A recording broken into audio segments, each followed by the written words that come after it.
لا يعني انا تقريبا حقيقي حسيت بكل الاحاسيس اللي ممكن حد يحسها. اتعلمت ان انا اقدم على شغل حتى لو انا شبه متاكد ان انا هترفض. لم اتوقع اطلاقا ان انا السي في بتاعي وقت ما انا كنت بقدم على شغل يجيب لي شغل. ده مش معناه ان انا دلوقتي حالا عايز ارجع اعيش في مصر، عشان ابقى واضح جدا وصريح جدا. بس هي ليه بقى الغربه صعبه؟ وانا ازاي فيا كل الحاجات دي وانا ما كنتش اعرف؟ بحاول اعمل مجهود وبجتهد ان انا ابقى شخص احسن. احنا مش مستوعبين قد ايه احنا قليلين وقد ايه احنا ما عندناش اي كنترول. انا ضعيف، انا بني ادم ضعيف. وكل ما انا هاخد وقت اقل عشان استوعب الموضوع ده، كل ما حياتي انا هحس ان هي ابتدت تبقى اسهل. انت شايف ان انت تستاهل. مين قالك؟ مساء الخير، اهلا بكم في الحلقه التاسعه من برنامجكم المفضل وصلت هنا ازاي. لحد الفيديو اللي فات احنا كنا وصلنا قبل ما اتم سنه في المانيا. وبصراحه انا قصدت ان انا اخلي الفيديو بتاع المايلستون بتاعت ان انا بقالي سنه ده لوحده، ان انا ما ادخلوش في حاجه تانية، عشان اتكلم براحتي شويه، وعشان احاول برضو ابقى اتكلم معاكم باستفاضه، ما اختزلش الموضوع ولا اختصره، بحيث ان الناس برضو تبقى فاهمه او تبقى عارفه ترسم صوره كده للشخص اللي قدامها ده بيتكلم عن الغربه ازاي، او حس بايه في اول سنه دي اللي هو قضاها لوحده. طيب خلينا نخش في الموضوع على طول. السنه اللي عدت عليا من 9 اكتوبر 2024 ل 9 اكتوبر 2025 انا حقيقي حسيت بيها بكل الاحاسيس اللي الواحد ممكن يحس بيها. حسيت بالانبساط ودرجات مختلفة من الانبساط. حاجات كنت بعملها كنت ببقى في قمة السعادة، وحاجات بعملها كنت ببقى مبسوط عادي، وحاجات بعملها كنت ببقى متخيل ان انا هتبسط فيها وما كنتش بتبسط في الاخر. وحسيت بالوحدة المش طبيعية، وحسيت بالحزن، وحسيت بالملل. كل الاحاسيس اللي بني ادم ممكن يحسها تقريبا انا حسيتها في خلال السنة دي. من ان انا اسافر مع اصحابي ونروح بلدين 3 مختلفين، وان انا الناحية التانية بقى اضيع الباسبور بتاعي بعد ما بقى سافرت بشهرين، ليه ان انا انزل مصر لاول مرة واشوف اهلي. حاجات كتير قوي قوي قوي حصلت في اول سنة دي. بس فعلا انا يعني عمال احاول افكر في حاجة انا ما حسيتش بيها. لا يعني انا تقريبا حقيقي حسيت بكل الاحاسيس اللي ممكن حد يحسها. طبعا انا لو قعدت اقول لكم انا اتعلمت ايه في خلال اول سنة دي مش هنخلص، فانا مش عايز اقول الحاجات اللي ممكن اي حد يقولها. حاجات صغيرة كده انا اتعلمتها ممكن محدش قال لي عليها قبل كده وما شفتش حد بيقولها قبل كده، فممكن احاول اقولها لكم. اول حاجة في التقديم على الشغل، اتعلمت ان انا اقدم على شغل حتى لو انا شبه متأكد ان انا هترفض. بروسيس التقديم هي بروسيس الواحد مش بيديها حقها خالص في العادي، وده بعد كده بيخلي انه ممكن جدا حد يبقى عنده فرص كتير بس ما يستغلهاش. انا بجد بكلمكم بكل صراحة، لم اتوقع اطلاقا ان انا السي في بتاعي وقت ما انا كنت بقدم على شغل يجيب لي شغل. انا ما كنتش متوقع ده اطلاقا. انا كنت عامل حسابي ان انا هفضل اشتغل الشغل اللي هو زين جوب، اللي هو بتاع الشفتات، اللي هو انا بسترزق فيه بجيب فيه فلوس، او هشتغل شغل بارت تايم برضو اجيب بيه فلوس عشان اصرف بيها على نفسي.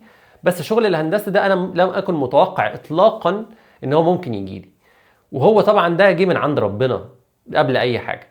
في المقام الثاني انه انا قعدت اقدم كتير قوي. انا بجد يعني انا مش عارف انا بقدم عدد قد ايه ابلكيشنز، بس كنت بقدم عدد كبير جدا وفي مجالات كتير جدا وانواع بوزيشنز كتير جدا. فمن الحاجات اللي فعلا انا اتعلمتها ومحدش قال لي عليها، ان اقدم على كل حاجه ممكن تلاقيها، واقدم بجد وبضمير، مش ان انا بدوس ابلاي وخلاص. اقدم وانا عارف الشغلانه دي بتبقى عايزه ايه، فبحاول اظبط السي في بتاعي على هذا الاساس، بحاول اظبط كفر ليتر على هذا الاساس، وهكذا. حاجه تانية مهمه جدا، ان انا حسيت بقيمه اهلي وبقيمه مصر اكتر من اي وقت تاني. وده مش معناه ان انا دلوقتي حالا عايز ارجع اعيش في مصر، عشان ابقى واضح جدا وصريح جدا بكل صراحه. بس الواحد بيحس بقيمه هويته وبقيمه تربيته اللي هو اترباها، وبقيمه الانفايرمنت اللي هو كبر فيها وعاش فيها من هو صغير، لما بيسيبها وبعدين يرجع لها تاني. وفي نفس الوقت بيحس بالاوبليجيشن، بيحس انه عنده التزام ان هو يفضل يعمل مجهود انه يفضل متعلق بالانفايرمنت دي، ويفضل متعلق بالحاجه اللي هو كبر فيها، والحاجه اللي خلته البني ادم اللي هو فيه دلوقتي. من اهم الحاجات ان لم تكن اهم حاجه انا اتعلمتها، معظم الناس اللي عايشين بره بيقولوا ان الغربه صعبه، وهي فعلا الغربه صعبه. انا مستحيل اقدر انفي حاجه زي كده. بس هي ليه بقى الغربه صعبه؟ اللي انا فهمته واتعلمته في اول سنه دي، ان الغربه صعبه لانه البني ادم بيتحط قدام نفسه زي ما هو بالظبط، مفيش اي حاجه هتمنعك ان انت تشوف عيوبك، ان انت تشوف ميزاتك اللي انت يمكن ما كنتش واخد بالك منها قوي. بس العيوب هي دي اللي بتخلي الموضوع صعب قوي، بتخلي انا ازاي فيا كل الحاجات دي وانا ما كنتش اعرف. ده ريلايزيشن الناس بتتعب منه جدا جدا، وانا نفسي تعبت منه جدا، بالذات في اول 6 شهور مثلا. يعني اتخيل ان واحد يضيع باسبوره، انا ما كنتش متخيل ان انا ممكن اعمل حاجه زي كده.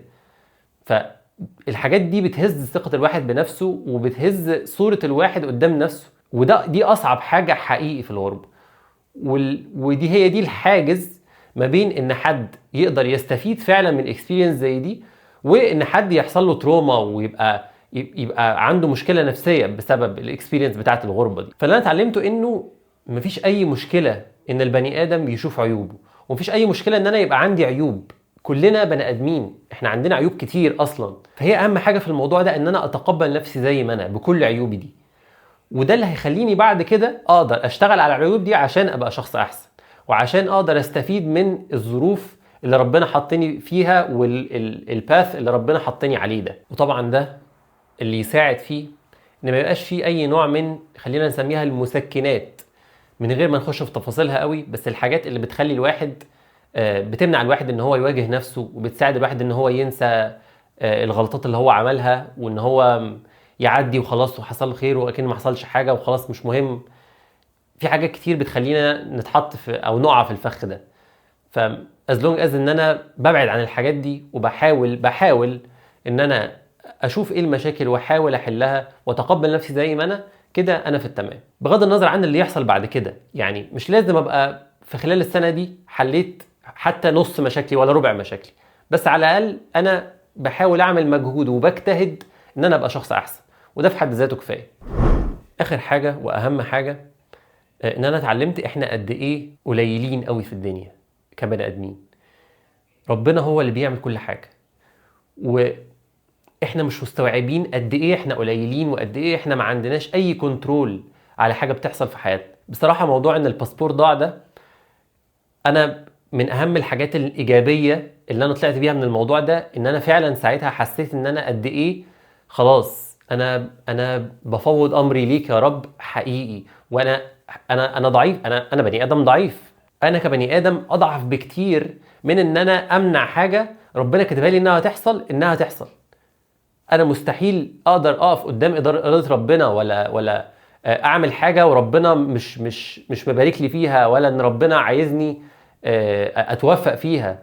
وفي نفس الوقت مستحيل حاجه وحشه تحصل لي غيره ربنا برضه هو اللي اراد ان هي تحصل لي لسبب ما احنا ممكن ما نعرفوش. وفعلا بجد يا جماعه تقريبا كل حاجه كانت بتحصل لي خلال السنه دي كانت بتاكد لي المعلومه دي، بتاكد لي قد ايه احنا مجرد مطلوب مننا ان احنا نعمل البير مينيمم، مطلوب مننا نجتهد. لكن هو غير كده اي حاجه بعد الاجتهاد دي بتاعت ربنا. الاند برودكت بتاع اي حاجه في حياتك، اذا كان شغل كويس، اذا كان درجات في امتحانات، اذا كان بقى بعد كده اللي بيتجوز وبيخلف اي حاجه بتيجي اللي هو بعد ما انت تبذل مجهود، دي مش بتاعتك، دي بتاعت ربنا. وكل ما انا هاخد وقت اقل عشان استوعب الموضوع ده، كل ما حياتي انا هحس ان هي ابتدت تبقى اسهل.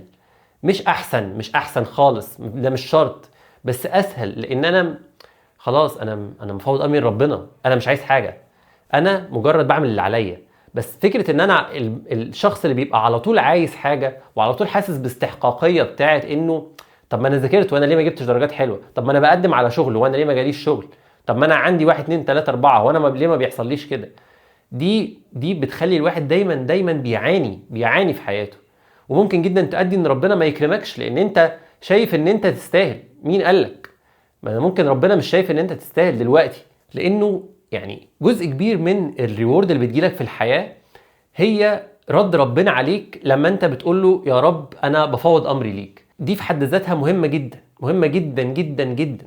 فعلا البني ادم لازم كل شويه كده يفكر نفسه انه الاستحقاقيه اللي عندنا كبني ادمين، ان احنا دايما مستنيين ان انا ذاكرت فانا لازم اجيب درجات حلوه، انا بقدم على شغل والسي في بتاعي فيه 1 2 3 4 فانا المفروض يجي لي الشغلانه دي. الاستحقاقيه دي احنا لازم كل شويه نفكر نفسنا ان احنا نتجرد منها تماما، ان هي ما تبقاش فينا، لان دي صفه سيئه وبتخلي الواحد دايما حاسس ان هو تعيس، لان هو شايف ان هو يستاهل كل الحاجات اللي هي 1 2 3 4 5، والحاجات دي ما بتجيلوش، فهو عمره ما هيبقى مبسوط في حياته ولا راضي بحاله اللي هو فيه. في النهايه يا جماعه يعني حقيقي حابب اقول لكم ان انا اتعلمت عن نفسي واتعلمت عامه حاجات عن الحياه في السنه اللي انا قضيتها في المانيا من 9 اكتوبر 2024 ل 9 اكتوبر 2025 اكتر بكتير من الحاجات اللي انا اتعلمتها في ال 24 سنه كلهم على بعض اللي قبل ما اسافر. وحاجه مهمه برضو، انا مش شايف ان لازم البني ادم يسافر بره عشان يتعلم الحاجات دي، وان السبب الاساسي لتعليم الحاجات دي هو العيشه لوحدك، مش ان انت عايش بره. اكيد ان انت عايش بره بيوسع مداركك كبني ادم، بس لما بتعيش لوحدك حتى لو انت عايش في مصر انت ستيل بتتعلم الحاجات دي لو انت عندك وعي كافي وعندك ادراك كافي لنفسك والظروف اللي حواليك، ولو انت شخص مسؤول كفايه هتتعلم حاجات كتير جدا من الحاجات دي. فانا فعلا حتى الناس اللي يعني حتى ببقى بقول للناس اللي مش بتسافر انه انت محتاج تعيش لوحدك، بالذات كراجل محتاج تعيش لوحدك فتره من الوقت عشان تنمو، عشان عقلك وشخصيتك يبقى تمشي على الكورس الطبيعي بتاعه النمو، قبل بقى ما تخش في حته الجواز والخلفه اللي هي خلاص انت ما بقاش عندك اي نوع من المساحه ان انت تنمو ولا ان انت تكتشف حاجات عن نفسك ولا ان انت تتعلم حاجات. الفتره بتاعت ان انا لوحدي في الدنيا دي مهمه، ومش لازم ابقى لوحدي خالص، بس لازم ابقى اتعود ان انا اتحمل مسؤوليه نفسي، واتعود ان انا اتعامل مع الصعوبات اللي بتجيلي وانا يعني نسبيا معتمد على نفسي من غير ما الجا لناس تانية. اكيد لازم الجا لناس تانية، بس ده برضو بيبقى احسن وافضل لما انت تبقى لوحدك، بتتعلم امتى تلجا للناس وامتى لا، ومين الناس اللي انت تلجا لهم ومين اللي لا. يعني اتمنى ما كنتش طولت عليكم.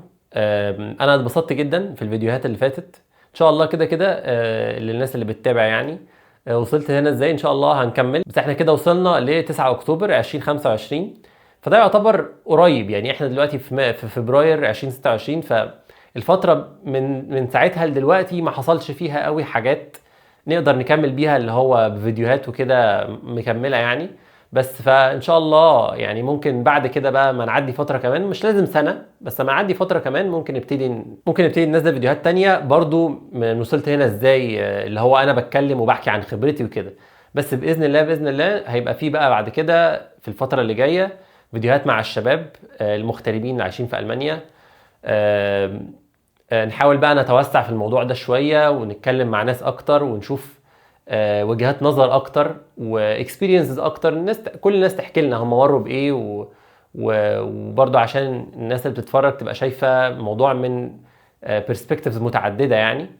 وان شاء الله يبقى فيه فلوجز، هحاول يبقى فيه فلوجز في رمضان، بس طبعا انا مش متعود الصراحه ان انا اصور في رمضان. يعني احنا ده اول رمضان وانا ابقى بصور فيه حاجات وكده، فمش متعود بصراحه على الموضوع ده لسه مع الشغل والكلام ده. فيعني ان شاء الله هحاول وهنشوف ايه ممكن فيديوهات تانية بديل ثيرابي. كده كده دي بنسبة كبيرة هتفضل مكملة لان انا مخي ما بيقفش يعني فانا دايما هيبقى عندي كلام اقوله في اللي هو في المطلق كده وخلاص. شكرا لكل الناس اللي بتتفرج وبتعمل لايك وبتعمل سبسكرايب. انا بجد مبسوط جدا وانا بصور الفيديوهات دي وانا بعمل لها اديتنج وبنزلها. وان شاء الله باذن الله اكمل يعني. وبس كده، ما تنسوش تعملوا لايك وشير وسبسكرايب لو عجبكم الفيديو، وتتفرجوا على الحلقات اللي فاتت من وصلت هنا ازاي، تشوفوا كل بقى الريكاب الكامل، التسلسل الاحداث كان عامل ازاي، وايه الحاجات اللي كانت مهمه والحاجات اللي حصلت والصعوبات والحاجات الحلوه. في حاجات كتير ممكن ما تبقوش متوقعين ان هي حصلت، او ما تبقوش متوقعين او مش شفتوهاش قبل كده. فيعني ممكن تتفرجوا على الفيديوهات القديمه. و خلي بالكم من نفسكم، واشوفكم ان شاء الله في فيديو جديد. باي باي.